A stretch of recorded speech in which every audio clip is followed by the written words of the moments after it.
The film begins with a man named Ray receiving an official notice. It congratulates him for being accepted into a deadly competition known as the Long Walk. The entire country is set to watch the event unfold on live broadcast, and the prize promises more than money, fame, fortune, and even a single wish granted to the last man standing. Later on, Ray prepares to leave with his mother by his side. As they travel, the world's grim state is revealed. Years earlier, a massive war shattered the nation, leaving cities in ruins and families struggling to survive. For many, the Long Walk is their only shot at escaping poverty, but only 50 young men are chosen each year. Ray's mother, who is terrified of losing him, begs him to change his mind, but he refuses, insisting that he needs to go through with this. When they arrive at their destination, she holds him tightly, but he promises to return back to her and leaves. Soon after, Ray meets another contestant named Peter McVries. The two become fast friends and quickly join the other walkers, including Hank, Baker, Stebbins, and the youngest participant, Curly. Before long, the mastermind behind the Long Walk finally makes his appearance. Known only as the Major, he steps forward and begins calling out the names of the contestants one by one. Each boy steps out of the line, accepts a metal tag, and returns to his place. When all 50 are accounted for, the Major takes a moment to address them. He reminds the group that the country has never fully recovered from the war. Towns are broken, industry is weak, and people are restless. Yet every year, the Long Walk sparks excitement, lifting spirits and restoring a sense of order. According to him, the true sickness of the nation isn't poverty, but laziness. That's why this event exists, to remind everyone that discipline and endurance are the key to survival. Once the speech is over, he explains the rules in precise detail. Each participant must keep walking at no less than 3 miles an hour. If one of them slows down, a warning will be given. A second slip means another warning. On the third, they are in serious trouble, and if they fail again, they will be permanently removed from the contest. There is no finish line, no stopping point, and only one survivor. With that, the Major raises his pistol and fires into the air, officially starting the walk. The 50 boys then move forward, followed by several trucks full of armed soldiers. Ray comments how empty and bleak the landscape looks, and a competitor named Barkovich answers that the Major doesn't allow crowds until later, though locals can watch from the side if they happen to live along the route. Cameras, however, are everywhere, capturing every step for the viewers at home. By the time they've reached the 7-mile mark, the walkers begin chatting about the grand prize. Baker admits that his only motivation is money, but Ray disagrees, saying wealth isn't the only thing worth fighting for. Not long after, another contestant named Harkness appears, carrying a small notebook. He carefully notes down everyone's name and number, explaining that he's writing a book about the Long Walk. If he survives, it will make him rich and famous. But Peter points out that if Harkness actually wins, he won't need the book to be remembered. Meanwhile, the youngest walker, Curly, starts stumbling. Pain shoots through his legs, and he can barely stay upright. Ray catches his arm to keep him moving, while Peter offers words of encouragement, but Curly is in so much pain that he soon collapses on the road. When he still doesn't get up after the 3 warnings, a soldier approaches and brutally ends him with a gunshot. The sight leaves Ray so horrified that he accidentally slows down, prompting a soldier to issue him a warning as well. But before any damage is done, Peter quickly pulls him forward. The Major makes an announcement about the fallen boy and tells the rest of them to keep moving since more deaths are bound to happen.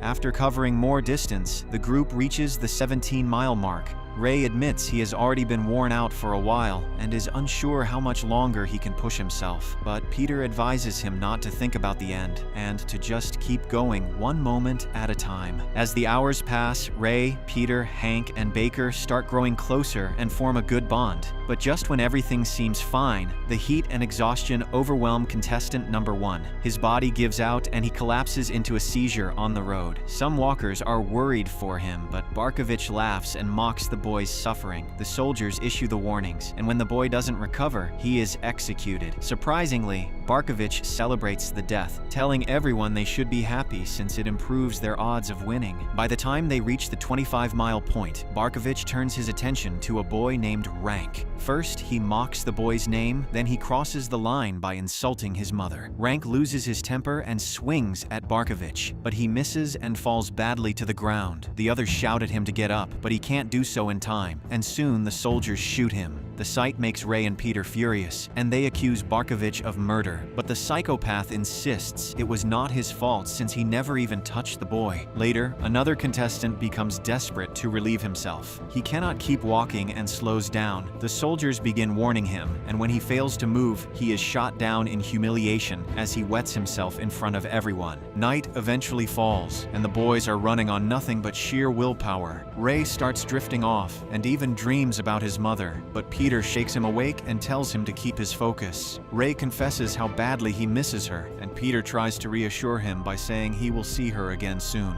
As the hours drag on, Ray slows down without realizing it and receives a second warning. Not long after, he stumbles again and gets his third. It is then revealed that 3 warnings can only be cleared if a contestant keeps walking without mistakes for 3 full hours. Peter tries to help and encourage him, but Ray snaps back, accusing him of pretending to care. He claims Peter secretly wants him to collapse, so his own chances of winning will go up. The walkers soon face a steep hill, and the climb proves deadly for several of them who slow down too much and get executed on the spot. Ray pushes forward with all his strength but nearly gives up halfway. At that moment, Peter grabs him and steadies him, urging him not to stop. Ray is moved by this and apologizes for lashing out earlier, saying he didn't mean what he said. Peter tells him not to worry and helps him catch his breath. By the next day, the group has covered 59 miles, and Ray starts to fade again, asking Peter to keep talking so he doesn't lose focus. Ray then admits that he wants to win not only to survive, but also because he feels he has a greater purpose. At around the 67-mile mark, Hank is barely hanging on. His steps are weak and shaky, and though Peter tries to check in with him, Hank only snaps back with insults before stumbling forward. Harkness, meanwhile, is in worse shape. His ankle is twisted, and he struggles to keep pace. He earns a warning for slowing down, and Ray tries to encourage him, but his body fails him completely. With his warnings gone, he is executed by the soldiers. Ray and Peter are crushed by his death, but Barkovich mocks them, suggesting they write a poem or a song in memory of their friend. Peter loses his temper and once again calls him a murderer, which sparks another heated argument. When the group finally hits the 100-mile milestone, the major congratulates them for lasting so long, but the moment is cut short when one desperate boy suddenly bolts toward a nearby building, hoping to escape. He is gunned down before even reaching the door. At 103 miles, the surviving boys begin discussing what they would wish for if they managed to win. Baker says he would ask for a rocket to travel to the moon, while Hank cheekily declares that he wants 10 naked women. Peter jokes that wishes for 2 winners instead of 1. When Ray's turn comes, he says he would want to change the entire system. The others quickly point out that it's impossible since wishes cannot directly alter the state. Fueled by frustration, the group starts shouting and cursing the major and the whole long walk. That night, it rains heavily, making everyone really wet. Ray struggles to keep his eyes open, so Peter lets him lean against his shoulder to get a few moments of rest while still walking. By the time day 3 begins, they have already crossed 144 miles, and their condition is worsening fast. During a rare quiet moment, Ray opens up to Peter about his past. He explains that his father used to teach him about philosophy, music, and other subjects that were banned by the authorities. The government viewed such teachings as treason, and one day, the major himself confronted his father, demanding that he swear loyalty to the state and abandon his forbidden lessons. His father refused, which led to his immediate execution.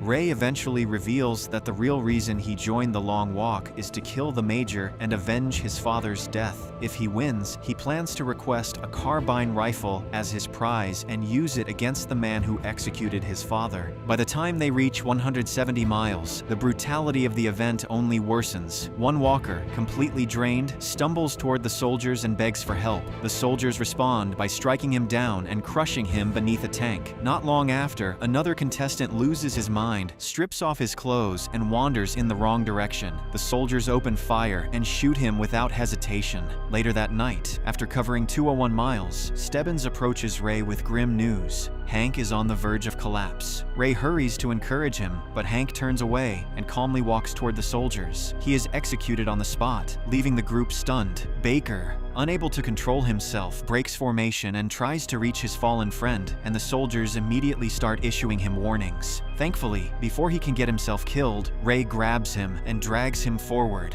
yelling that Hank is gone and nothing can be done. The next day begins, and the group has already passed 209 miles. The The only survivors left are Ray, Peter, Barkovich, Stebbins, Baker, and Parker. When they realize that Hank was the only one among them who had a wife waiting for him, they agree that the winner must make sure she receives money from the prize. None of them ask Barkovich to contribute, which clearly isolates him. Feeling left out, Barkovich approaches Ray and admits that he is haunted by guilt over Rank's death. He apologizes and asks to be accepted into the group. Ray allows it, but soon after, Barkovich's behavior turns bizarre. His mind begins to unravel, and in a shocking outburst, he rushes ahead and stabs himself in the throat. The soldiers quickly finish him off while the others, shaken to their core, have no choice but to keep walking.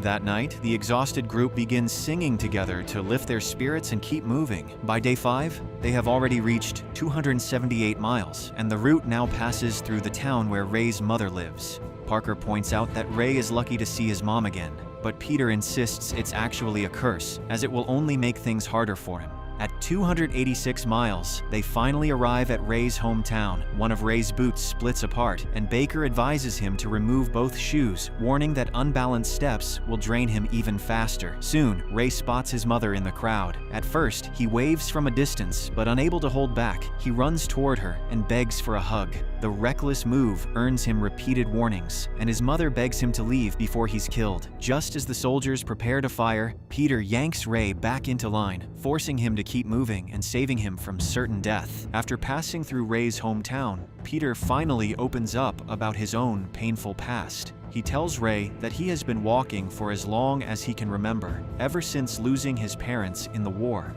After that, he was taken in by his uncle, who beat him until he died when Peter was only 10. Left on his own, Peter joined other street kids and survived by stealing and fighting. One fight ended badly when a boy slashed him with a knife, leaving a scar. He woke up in a hospital afterward, but instead of blaming the attacker, he blamed himself. From that day on, he made a vow that no matter how dark things got, he would always try to find light. He explains that if he wins, he wants to use the prize money to help orphan children like him, which leaves Ray deeply moved. By the time they reach 306 miles, Stebbins warns the group that no one should help each other anymore. Everyone agrees, though it feels cold and harsh. Soon after, Baker's nose starts bleeding badly, but nobody steps in because of the rule. Then, Parker suddenly snaps. He lunges at a soldier, grabs his rifle, and kills him on the spot. Parker then commits the unthinkable, which leaves his friends horrified. That evening, Baker's nosebleed gets worse, and Peter and Ray break the rule by helping him along. But Baker knows he won't last. He hands them a locket and begs them to give it to his grandmother if they make it through. He also makes them promise not to turn around when he's executed. They try to keep him walking, but Baker refuses. His body gives out, and the soldiers end his life brutally. By nightfall, the walk has reached 326 miles. Only Ray, Peter, and Stebbins remain, crossing a long bridge under the Major's watch. Ray snaps and starts shouting insults at the Major, but the old man only smirks, saying this rage is exactly the kind of killer instinct he looks for in a winner. That's when Stebbins reveals the truth. He is actually the Major's illegitimate son. He says his wish was to live in his father's house, but now his body is failing him.